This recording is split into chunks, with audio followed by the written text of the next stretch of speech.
Thumma bayyana subhanahu wa ta'ala. Kemudian Allah subhanahu wa ta'ala menerangkan pada kita, setelah kita membahas iyyaka na'budu wa iyyaka nasta'in, anna afdhala syai'in yatlubuhu al-'abdu min rabbih, bahwa jika ada seorang hamba ingin memohon sesuatu kepada Rabbnya, ketika ditawarkan tadi, yang terbaik yang diminta itu, tolong garis bawah ini ya. Ikan tadi ada yang minta surga, minta macam-macam, minta kemudahan kerja, minta ini. Nah, kalau dari semua permintaan ini, perhatikan, yang terbaik yang kita minta, lihat kalimatnya, innama huwa hidayatuhu ila tariqil ladzi yusilu ila asmal ghayah. Yang terbaik yang diminta adalah hidayah. Saya ulang, adalah hidayah Allah Subhanahu wa taala. Jadi kalau Anda minta sesuatu, yang terbaik minta apa? Hidayah. Hidayah Allah Subhanahu wa taala yang memudahkan kita untuk mencapai keinginan tertinggi yang dibutuhkan. Hidayah Allah Subhanahu wa taala untuk mencapai keinginan tertinggi yang dibutuhkan. Jadi kalau ada kesulitan dalam pekerjaan, tetap yang diminta hidayah, bukan posisi terbaiknya. Ya, kesulitan di rumah tangga yang diminta hidayah, gitu kan? Oke, kesulitan dalam pelajaran yang diminta hidayah untuk mencapai kebutuhan tertinggi yang kita perlukan. Nah, sekarang persoalannya, apa itu hidayah? Baik, apa itu hidayah? Baik, kira-kira apa itu hidayah? Jangan dikira-kira ya, kita langsung lihat saja. Baik. Wal hidayatu, adapun hidayah itu, pelan-pelan, hiya al-irsyad wad dilalah bi lutfin ala ma yusilu ila al-bughya. Ada beberapa makna tentang hidayah. Satu, hiya al-irsyad wad dilalah ila ma yusilu ila al-ghayah. Satu disebut dengan al-irsyad atau ad-dilalah bi lutfin.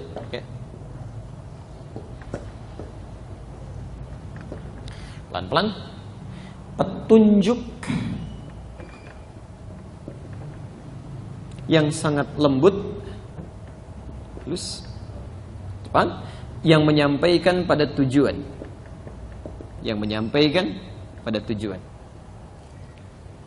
Jadi makna yang pertama, pelan-pelan ya, nanti ada beberapa makna dalam hidayah, ada sekitar 3 makna. Satu, petunjuk yang sangat lembut, yang sangat halus, yang menyampaikan pada tujuan. Baik, sebentar. Sudah? Baik.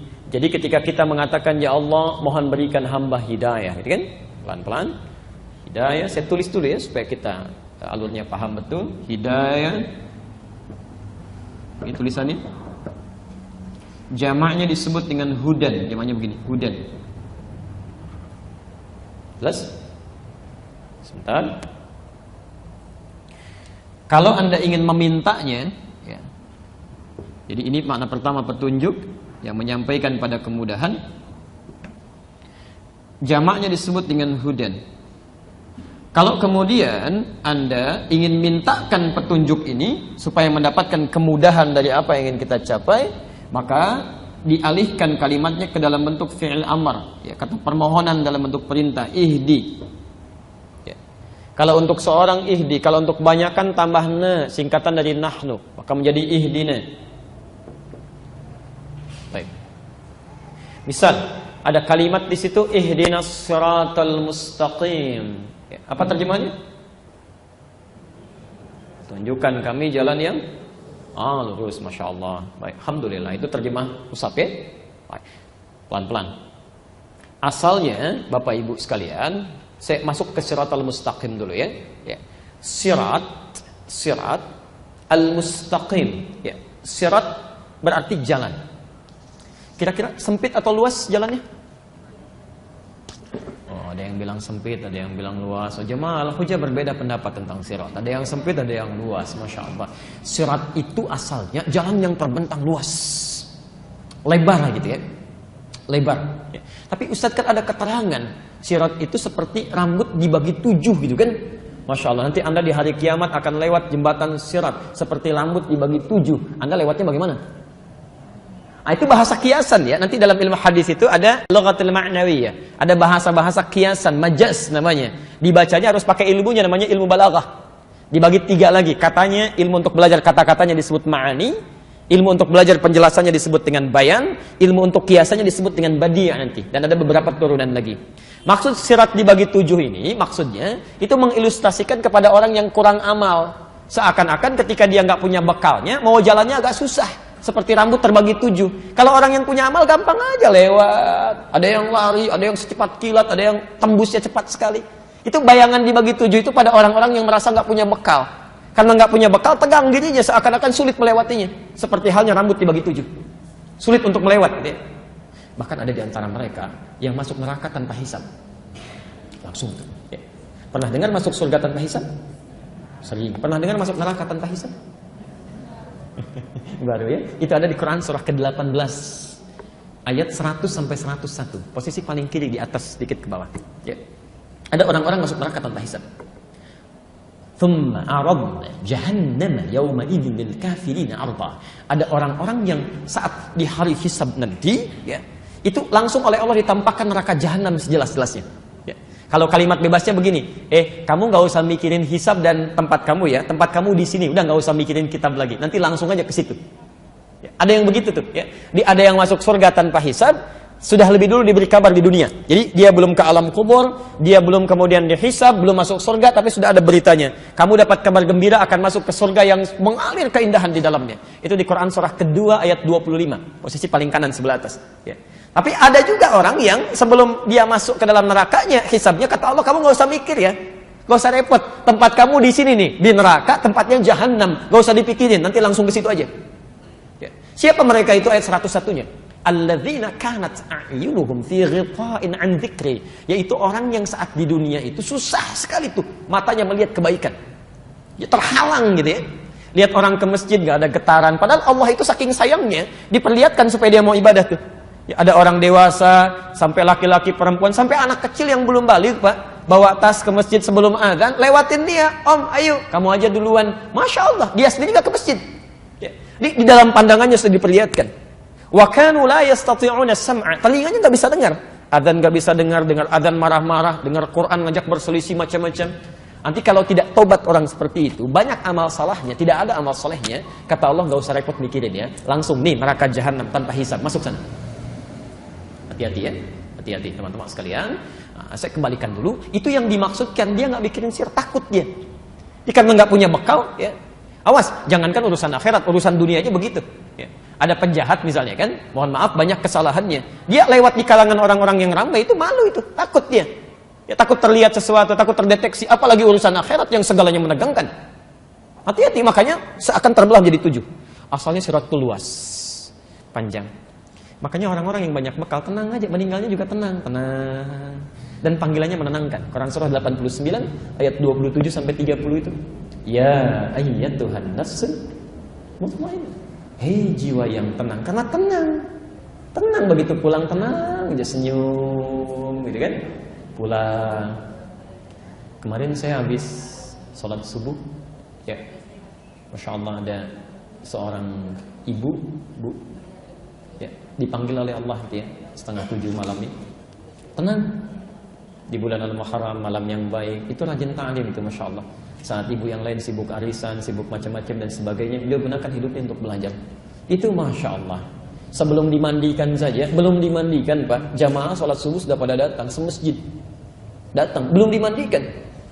Apalagi saat dimandikannya, disolatkannya, saat macam-macamnya dimandikan orang khusus tertentu. Jadi setelah itu dikafani, bagaimana orang menyolatkan, mengantarkan dan sebagainya. Siapa dia? Orang yang saat hidupnya menjadikan dirinya sebagai ibadah pada Allah Subhanahu wa taala. Rajin ta'lim itu dalam hidupnya. Rajin banget, ya. Saya mengalami 3 itu saat baru pulang dari Indonesia itu. 3 peristiwa yang luar biasa, semuanya perempuan. Satu lagi nanti ada laki-laki. Ya, dia sibuk bekerja, setelah selesai pekerjaannya, dia jadikan hidupnya untuk ibadah. Rajin ke masjid, saking rajinnya dikenal sebagai pejuang salat subuh. Itu Allahu Akbar. Begitu wafat, meninggal dunia dengan izin Allah, saking tenangnya, yang datang orang-orang masjid, yang nyolatkan, yang takziah, yang macam-macam. Teman pekerjaannya yang datang umumnya karangan bunganya saja. Dunia itu hanya akan melekat pada aspek dunia Anda. Jadi kalau Anda cuma cari teman dunia, saat Anda di dunia, Anda akan diikuti. Saat masuk ke alam berbeda, Anda tidak akan pernah dikenal. Tapi kalau teman akhirat Anda bukan hanya dipikirkan dalam urusan dunia. Di alam kubur Anda didatangi untuk didoakan, diantarkan, dimohonkan kebaikan. Di dalam akhirat pun Anda masih difikirkan. Jadi kalau Anda masih sibuk dengan urusan dunia, silakan saja. Ya, hanya dunia akan Anda dapatkan. Tapi kalau Anda sibuk urusan akhirat, dunia Allah akan ikutkan, akhirat Anda akan jangkau. Karena itu sifatnya mustaqim. Mustaqim itu asalnya bukan lurus ya. Asalnya bukan lurus ya. Asalnya sesuatu yang mudah. Ini ungkapan pada sesuatu yang mudah. Jadi kalau orang Arab menyebutkan jalan yang tidak banyak berliku, menghadirkan kemudahan, ini ada keistiqamah, bisa jalannya lurus. Ya. Dengan yang berliku-liku belok begini, kira-kira lebih cepat mana sampai ke tujuan? Yang lurus atau belok? Lurus. Mudah kan? Nah, jadi ihdinas shiratal mustaqim itu asalnya sesungguhnya pada awalnya bukan jalan yang lurus.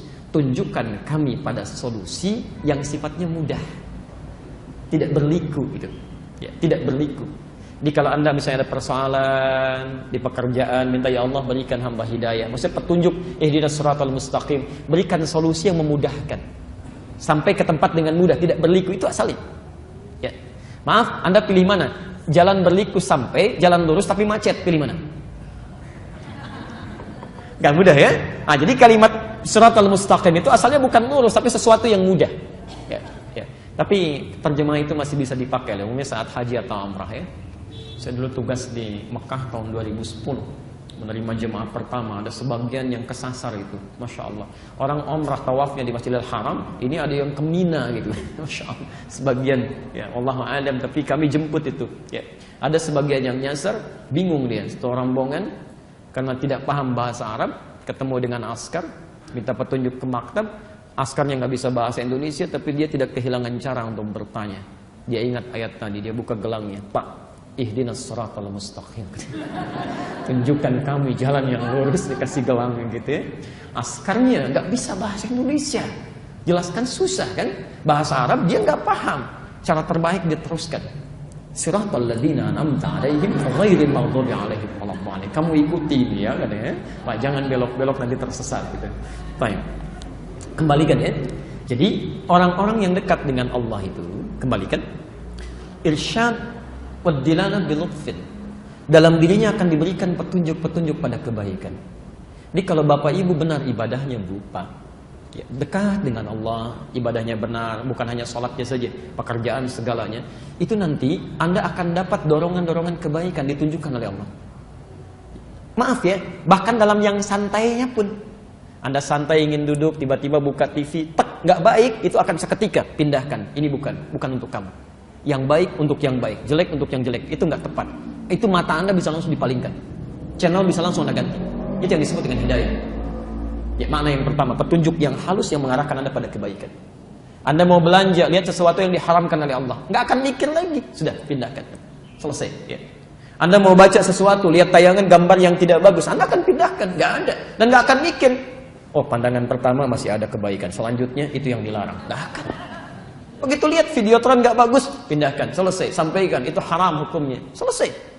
Jadi kalau Anda misalnya dekat dengan Allah, ibadahnya betul, itu akan ada selalu itu dorongan-dorongan gitu. Ya. Akan ada selalu. Ya. Baik, ini petunjuk. Petunjuk. Ya, disampaikan betul oleh Nabi SAW, termasuk isyarat-isyarat di Quran. Ya. Mohon izin ya, apalagi orang-orang yang rajin tahajud.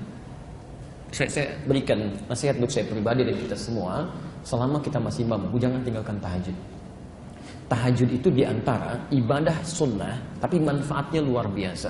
Diantara manfaat yang paling istimewa, itu bisa menghadirkan kedekatan dengan Allah sampai menunjukkan kepada Anda, begini cara mengawalinya, begini keluar dari persoalan. Kalau Anda disakiti, langsung pertolongan Allah datang, tanpa perantara. Itu ada di Quran surah ke-17, ayat 79 sampai 81. وَمِنَ اللَّيْلِ فَتَهَجَّدْ بِهِ نَافِلَةً لَكَ عَسَىٰ أَن يَبْعَثَكَ رَبُّكَ مَقَامًا مَحْمُودًا. Anda rajin tahajud, dekat dengan Allah, maka Allah akan angkat derajat Anda di tempat yang terbaik. وَقَالَ رَبِّ أَدْخِلْنِي مُدْخَلَ صِدْقٍ. Kemudian Anda akan dibimbing bagaimana mengawali pekerjaan dengan benar. Dengan benar, ya. Anak Anda mau belajar, misalnya sulit mendapatkan sesuatu, ada orang tua yang memohon-mohon dengan cara yang tidak benar, ada yang ngasih hadiah, ngasih uang macam-macam. Anda tidak akan diberikan jalan. Anda promosi jabatan, kadang-kadang caranya tidak benar, mesti bayar begini, mesti melobi begini. Anda ahli tahajud tidak akan seperti itu, tidak akan terfikir. Allah yang punya rezeki, Allah punya kedudukan. Anda akan diarahkan, gini caranya, gini jalan keluarnya. Anda ada di jalan, wa akhriji mukhrajas sidqin. Tiba-tiba dari jauh, prit, tolong minggir. Masya Allah. Jika ada petugas berseragam mengatakan kepada Anda, tolong minggir, apa yang terbayang pertama kali dalam kepala Anda? Ahli tahajud gak akan macam-macam. Gak ada ahli tahajud tiba-tiba mengeluarkan macam-macam. Gak ada, gak akan pernah. Ada dorongan dalam jiwanya. Saya akan sampaikan apa yang dia minta. Ditanya A, saya jawab A. Kalau salah, saya akui. Bagaimana solusi baiknya? Ya, kalau benar, saya akan sampaikan. Allah akan berikan solusi. Nah, itu yang benar. Ya. Kadang-kadang suka nggak tepat gitu kan. Kadang polisi nggak nanya apa-apa. Misal gitu kan, mengeluarkan sesuatu yang tidak ditanyakan. Tolong minggir, sibuk keluarin kartu macam-macam. Belum ditanya apa-apa. Ya. Kami pernah dapat tugas itu menyampaikan khutbah di wilayah Kuningan, Jakarta, ditemani kawan, kan? Masya Allah, ada salah seorang kerabat kita sudah agak sepuh, dia bawa mobil dari jauh, Masya Allah, minta mundur ke samping, maksudnya menyamping, menepi. Setelah menepi belum ditanya, teman kami mengeluarkan SIM gitu, kartu kan. Saya diam. Ketika datang dibuka, ya petugasnya bertanya mau kemana B katanya. Karena beliau sudah agak sepuh. Saya pas di depan pakai jas siap khutbah. Saya sampaikan mau khutbah Jumat Pak. Langsung aja jalan katanya. Ketika jalan itu saya sampaikan, Pak, kalau kita mau menjawab, jawab sesuai pertanyaan. Polisi tidak bertanya kepada Bapak, coba kartunya mana. Cuma menanyakan mau kemana. Pertanyaan mau kemana, jawab dengan tujuan, bukan dengan kartu. Kadang-kadang suka salah tuh. Ya. Selamat pagi Pak, keluarkan kartu, nggak nyambung. Ya selamat pagi ya jawab selamat pagi. Kalau Anda muslim selamat pagi, Assalamualaikum Pak, selesai. Ya, ditanya kalau Anda salah, akui, minta maaf, selesai. Kalau Anda benar, sampaikan. Masih banyak orang-orang baik dalam kehidupan ini. Ya. Kami ngajar di Mabes, di Polda, itu orang-orang baik itu luar biasa, Masya Allah. Ya, yang ta'lim, yang segala itu, Masya Allah. Ya. Jangan diarahkan orang baik ini, diberi peluang pada yang buruk, itu keliru. Jelas ya? Nah itulah yang pertama, al-irsyad wa dilalah bil-lutfin. Jadi kalau Anda ada anak-anak gitu kan, ingin dibimbing oleh Allah supaya dapat kebaikan, latih mereka dengan ibadah. Salatnya dekatkan dengan Allah. Di rumah tangga ingin ada petunjuk, itu tidak mudah itu. Tidak mudah, ya. Dan setan rumah tangga itu sangat berbahaya. Jadi kalau Anda tidak mendapatkan petunjuk dari Allah, tidak mudah suami menaruh kepercayaan pada istrinya. Begitu sebaliknya. Ya. Ibu kalau suaminya keluar, ada ketenangan ya dalam jiwanya. Belum tentu itu. Setan itu bekerja, Pak. Ya. Dan setan rumah tangga itu saking bahayanya, itu ditampilkan langsung di Quran. Isyaratnya di Quran surah kedua, Al-Baqarah ayat 102 itu. Posisi paling kiri dari atas sampai ke tengah itu, saking panjangnya bacaan. Ya. Yufarriquna bihi bainal mar'i wa zawji. Tugas pertamanya, dia akan coba pecah belah keharmonisan rumah tangga. Silahkan cek. Bukankah sebelum menikah kadang-kadang dibuat mesra kan? Supaya maksiat itu padahal belum halal. Akadnya belum dilakukan, sudah jalan berdua, naik beca berdua, Masya Allah, beca seakan milik bersama, tukang beca nggak ada, jalan aja gitu kan. Supaya maksiat, selesai gitu ya. Tapi setelah menikah, Masya Allah, sebulan, 2 bulan, 3 bulan, 6 bulan, indah semua. Setelah itu tidak ada yang paling tidak menyenangkan kecuali pasangan hidup ini. Kalau Anda tidak mendekat kepada Allah, tidak mudah mendapatkan itu. Gak mudah. Silahkan cek ya. Setelah setahun, 2 tahun, semuanya punya pengalaman yang sama. Tidak ada yang paling tidak menyenangkan kecuali pasangannya, itu setan. Yufarriquna bihi bainal mar'i wa zawji. Dia akan pecah belah keharmonisan rumah tangga itu supaya terpisah. Ya. Silahkan cek. Mah, papa ke kantor dulu ya. Ya udah hati-hati. Ya udah hati-hati. Suami orang ke kantor, Pak. Masya Allah. Sama. Ya. Perempuan juga begitu. Pak, ke depan dulu ya. Nganter. Ya udah hati-hati. Masya Allah. Ya, istri orang nganter Bu. Bisa lain. Ya. Jadi suasana sudah berbeda gitu ya. Nah itu dasim itu. Nanti kita pelajari setelah sampai ke situ ya. Baik, jelas ya? Jelas. Nah, maksud saya, kalau Anda dalam kehidupan sehari-hari belum mendapatkan bimbingan ini, berarti ibadah Anda kurang. Kurang gitu. Ya. Mohon maaf, malam-malam sudah didorong untuk tahajud tapi masih berat. Tapi kalau bola cepat bangun, berarti ada yang kurang. Ibu sama, zakat mal belum direncanakan, zakat mal udah dihitung-hitung. Itu sama, ada yang kurang. Ada yang belum maksimal, ada yang belum maksimal di sini. Belum maksimal. Seharusnya orang yang mengucapkan gini ya, kalau Anda mengucapkan sekali masih lupa itu wajar. 2 kali lupa wajar. 3 kali minta wajar. 17 kali paling minimal Anda ucapkan. Ihdinas siratal mustaqim, ihdinas siratal mustaqim. 17 kali dalam sehari. Masa nggak dapat? Harusnya ada gitu kan. Ya, mustahil orang yang punya hidayah itu dapat gerakan dorongan dalam jiwanya, keluar masjid gak akan pernah kaki kanan dilangkahkan, pasti kiri. Begitu kanan dia tarik lagi, pasti kiri itu. Ya, masuknya pasti kanan. Ya, jadi itu yang simpel-simpel gitu. Duduk, bismillah, minum dilihat dulu punya saya bukan. Diminum, bismillah. Itu ada dorongan tuh. Kalau Anda sudah mendapatkan itu, pertahankan, itu kenikmatan. Kenikmatan. Dan nanti tingkatan godaannya semakin tinggi lagi. Ya. Jelas pada yang pertama? Oke, baik. Yang kedua, jadi kita sampai solusi ya, bukan cuman persoalan. Jadi di sini diartikan petunjuk yang halus pada capaian kebaikan. Maksudnya kalau Anda ingin dapat petunjuk itu tingkatkan ibadah. Ya, nanti akan ada dorongan-dorongan dalam jiwa kita. Ya. Baik. Bismillah. Wa tusnadul hidayatu ila Allah wa ila Nabi sallallahu alaihi wasallam wa ila Al-Qur'an. Baik. Petunjuk-petunjuk tadi yang bisa Anda raih itu lewat ibadah, bisa Anda dapatkan caranya yang disandingkan kepada Allah Subhanahu wa taala. Misal, Anda ingin dapatkan petunjuk dari Allah, kemudahan-kemudahan tadi ya, ada dorongan kebaikan dan sebagainya. Kata muallif kitab ini, wa tusnadu ilallahi, ya, disandarkan kepada Allah. Maksudnya apa? Kalau Anda ingin dapatkan dorongan kebaikan tadi, dekati petunjuk-petunjuk Allah. Allah minta apa saja? Ya. Misal, Allah minta kita misalnya tunaikan salat, maksimalkan salat. Ya. Dalam sehari berapa kali salat? Berapa waktu? 5 waktu. 7 berapa rakaat? 17 rakaat. Alhamdulillah, usia segini masih 5 waktu, masih 17 rakaat. Masya Allah. Ada anak usia 7 tahun, sholatnya 5 waktu, 17 rakaat. Ada orang diberikan 70 tahun, masih 17 rakaat juga. Anda butuh berapa tahun lagi untuk meningkatkan rakaatnya? Kalau yang 5 waktu itu standar. Standar. Jangankan orang dewasa, anak kecil aja udah melakukan. Ini yang ikhwan ya, teman-teman. Saya pernah saksikan tuh, di Bekasi aja ada satu masjid tuh, Masya Allah. Sebelum maghrib, itu 5:30, anak-anak kecil belum balik Pak, 4 tahun, 5 tahun tuh, 5 tahun sudah pada pakai tas, lari ke masjid, sholat, lari ke masjid sebelum adzan, sholat berjamaah. Yang ketiga mengaji setelah sholat, Masya Allah, tunggu sampai isya, i'tikaf. Setelah isya evaluasi belajar baru pulang. Jadi kalau Anda sampai 40 tahun, 50 tahun dipanggil adzan baru datang ke masjid, Anda kalah sama anak usia 45 tahun. Anda sholat saja, kemudian langsung pulang, Anda kalah sama anak usia 45 tahun. Anda tidak mengaji, Anda kalah sama anak usia 4-5 tahun. Anda tidak pernah itikaf, Anda kalah sama anak usia 4-5 tahun. Anda selepas isya tidak pernah evaluasi diri, Anda kalah sama anak usia 45 tahun. Dan beritanya anak 4-5 tahun itu belum dihisab oleh Allah Subhanahu wa taala. Jadi kalau yang belum dihisab saja sudah serius dengan amalannya, maka kita yang dihisab harus lebih serius lagi. Maksimal gitu kan. Dekati Allah lewat petunjuknya. Ayo maksimalkan. Nah, keluarkan kalimat sholat di Quran kan bentuknya jama itu. Jama tulisannya. Kalimat sholat pertama Al-Baqarah ayat 3 itu kan.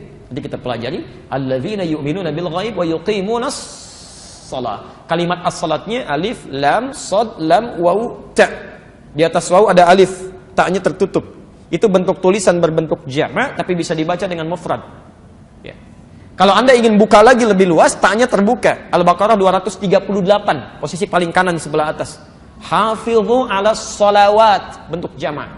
Jama' itu 1 atau 2? Banyak. Jadi rumusnya begini, kalau Anda ingin mendapatkan kedekatan dari Allah, misal ambil sholat 1. Sholat, keluarkan semua jenis sholat jama' dalam Al-Quran. Keluarkan, ada apa saja? Ada tahajud kan, sholat sunnahnya, ada sholat duha, ada syuruk, ada rawatib. Rawatib berapa rakaat? Tahu dari mana? At-Tirmidzi nomor hadis 586 kan, dari Ummu Habibah, 12 rakaat.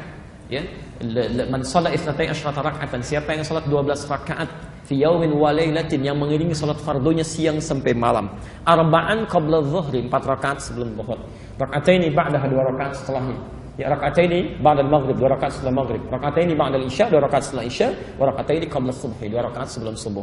Tapi ada yang belum banyak tahu ya, kalau tidak sempat yang sebelum zuhur 4 rakaat, itu dari hadis Ibnu Umar, Al-Bukhari nomor hadis 812, itu cukupkan dengan 2, boleh. Misal Anda tidak sempat nih ya, sudah 2 menit lagi mau qomat, ya cukupnya untuk 2 rakaat, jangan paksakan 4, itu boleh 2. Dari Ibnu Umar, hafidtu min Rasulillah sallallahu alaihi wasallam 10 rakaat. Saya hafal dari Rasulullah sallallahu alaihi wasallam 10 rakaat. Ya, raka'ataini qabla dhuhri, 2 rakaat sebelum zuhur. Jadi ada 2 hadis. Al-Bukhari nomor hadis 812. Jadi kalau nggak bisa 4 rakaatnya, cukupkan dengan 2 rakaat. Ya, jangan dipaksakan. Oh, ada 2 menit nih, tiba-tiba Masya Allah, sholatnya cepat luar biasa gitu kan. Untuk ngejar 4 rakaat itu tidak tepat.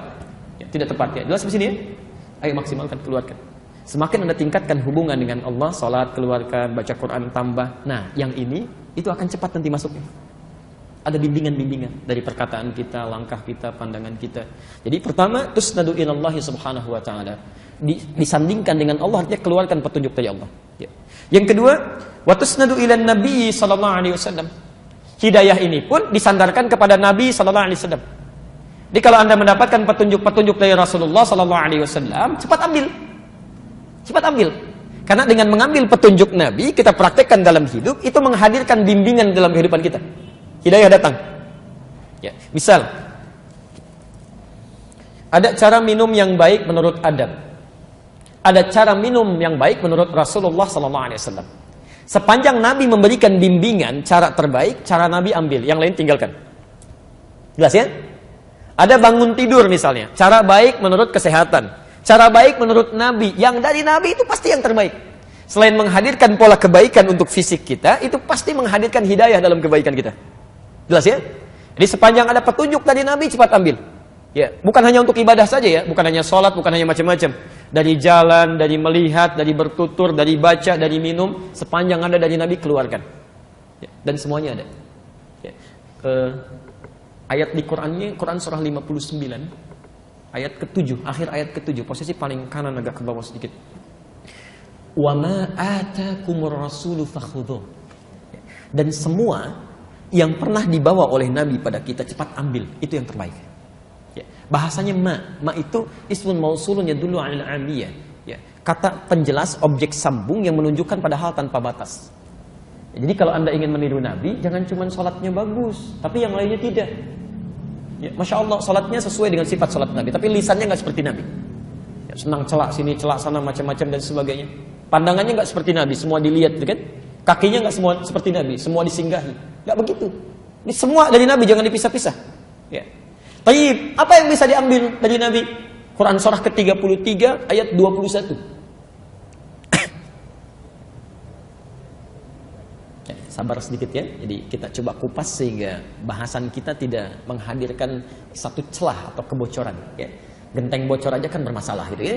Nah, apalagi kalau hadisnya bocor, itu kan bermasalah. Ya. Taib. Kemarin saya jalan ke satu tempat, tiba-tiba hujan. Ada orang berkata, aduh langit bocor. Masya Allah, langit bocor. Karena istilah itu suka macam-macam ya. Allahu Akbar. Baik. Laqad kana lakum fi Rasulillahi uswatun hasanah. Oke. Lihat sini ya, saya ajarkan sedikit ilmu qiraat ya. Saya dulu sudah pernah terangkan ini, singkat. Saya boleh hapus dulu ini? Alhamdulillah. Seperti biasa ya, datang sendiri, terangkan sendiri, tulis sendiri, hapus sendiri ya. Lengkaplah. Anda tinggal datang aja. Oke.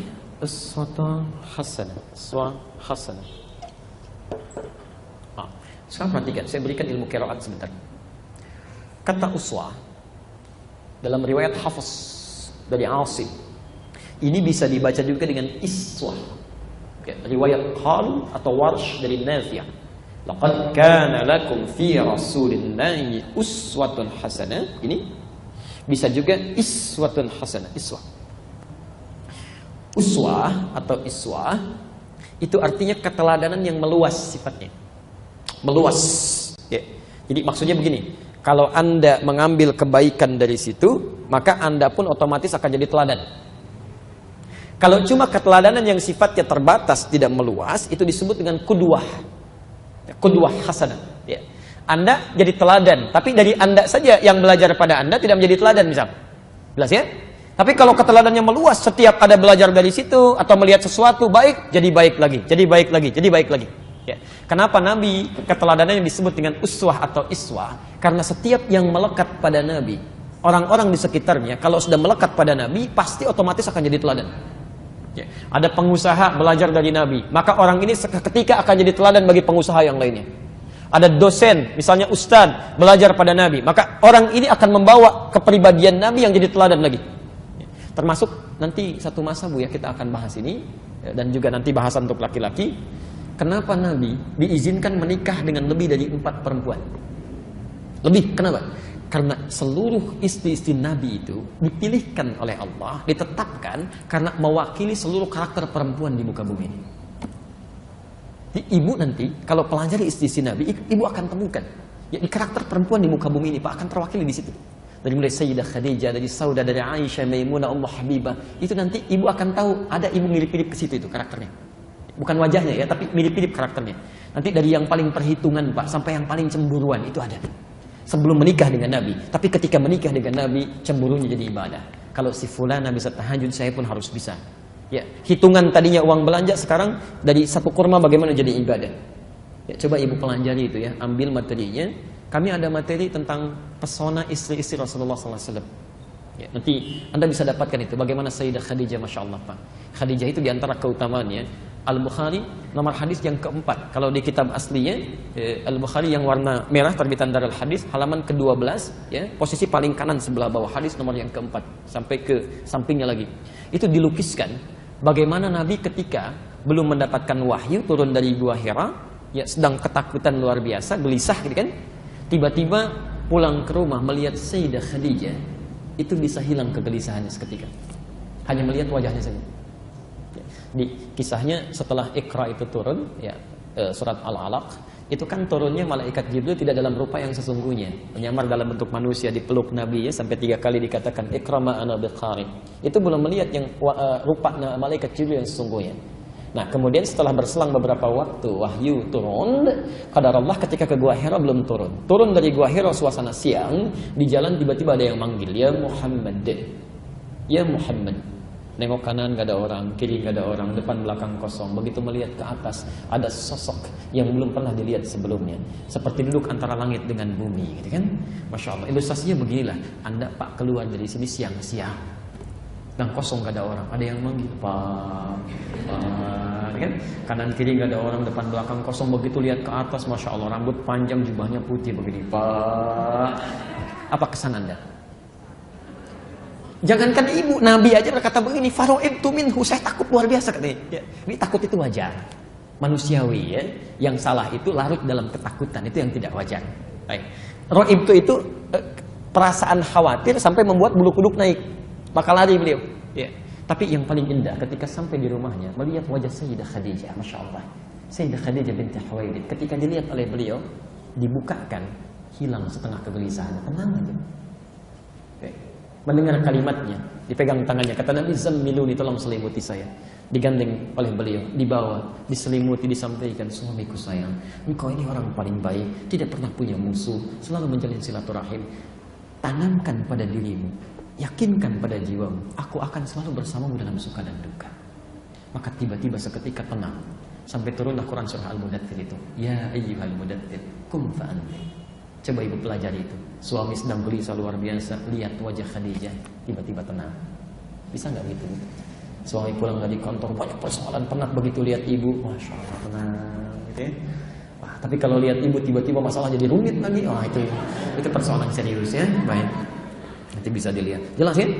Maka coba teman-teman lihat, ya, uswah. Jadi pelajari. Nah, kalau U tinggi sifatnya, dhammah itu mengumpul. U itu di atas, di bawah. Di atas itu tinggi atau rendah? Tinggi ya? Baik. Kalau I harakatnya di atas, di bawah. Apa namanya? Fathah atau domah? Kasrah ya, bukan fathah, bukan domah. Kasrah. Kasrah itu sesuatu yang pecah. I pecah. Ya, ini kalau kasrah misalnya kan az-zujaj, kaca pecah, terpecah-pecah kecil, ya, terpencar, ya, rendah kecil. Kenapa bisa dibaca dengan 2 riwayat? Nanti kalau usia saya sampai menafsirkan ayat ini, kita akan bahas. Yang melekat pada Nabi itu, jangankan yang tinggi-tinggi, yang kecil-kecilnya aja jadi teladan, yang rendahnya aja jadi teladan. Jangankan sholat sunnahnya yang sampai bengkak kakinya, senyumnya jadi teladan, ya, disapanya jadi teladan. Jadi kalau Anda bisa mengambil keteladanan dari Nabi, belum bisa mengambil yang tingginya, ambil yang kecil-kecilnya. Dengan itu Anda akan mendapatkan hidayah, akan ada bimbingan, ada kenikmatan gitu ya. Ya. Coba cek, mungkin selama ini hidup kita jauh dari tuntunan, padahal semuanya ada. Teman-teman yang berbisnis, Nabi kan sudah berikan tuntunan berbisnis. Ada kitab tijarah, kitab bisnis. Pengusaha-pengusaha itu yang mengikuti tuntunan itu semuanya Masya Allah Bu, ya, berhasil semua. Ya. Teman-teman yang mengajar ada petunjuk dari Nabi, ada semuanya.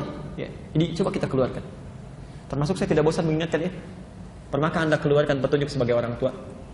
Ya, petunjuk Nabi di rumah tangga. Bagaimana jadi ayah yang baik sesuai dengan hadis? Ya, bagaimana jadi istri yang baik sesuai petunjuk Nabi? Pernah nggak keluarkan? Kalau boleh saya berikan nasihat ya. Sebulan itu harus punya target. Di rumah dulu misalnya. Saya ingin jadi ayah yang baik menurut Quran, menurut Allah dan menurut Nabi. Keluarkan ayat-ayatnya, keluarkan hadisnya. Ibu turunkan, saya ingin jadi ibu yang baik menurut Allah dan Nabi. Keluarkan ayatnya, keluarkan hadisnya. Termasuk dengan anak-anak. Tilawahi selama sebulan. Demi Allah saya katakan, tidak ada yang paling indah di rumah tangga kecuali kenikmatan. Kenikmatan. Ya, silahkan, kalau nggak percaya silahkan. Ada petunjuk-petunjuk kebaikan. Yang besar jadi kecil, yang kecil tidak akan pernah mengubah itu. Selalu tertutup, selesai. Jelas ya? Yang terakhir, wa ilal Quran. Ya. Wa ilal Quran. Kadang-kadang tusnadul hidayah, hidayah itu disandingkan kepada Quran. Makanya Quran disebut oleh Allah sebagai hidayah. Tadi masih ingat hidayah jamaknya apa? Hudan, ya? Hudan. Hidayah jamaknya hudan. Al-Baqarah Quran surah kedua ayat 185. Posisi paling kiri di pertengahan. Syahrul Ramadan alladzi unzila fihil Quran. Ya. Di bulan Ramadan diturunkan Al-Quran. Apa fungsi Quran itu? Hudan. Ada itu? Ya, hudan linnas. Semua isi Quran itu dari Al-Fatihah sampai dengan An-Nas itu isinya petunjuk yang memudahkan kita untuk sampai pada hal yang dibutuhkan. Ya. Jadi kalau Bapak Ibu lekat dengan Al-Quran itu lebih mudah mendapatkan petunjuk. Ya. Silahkan cek, gampang gitu. Ya.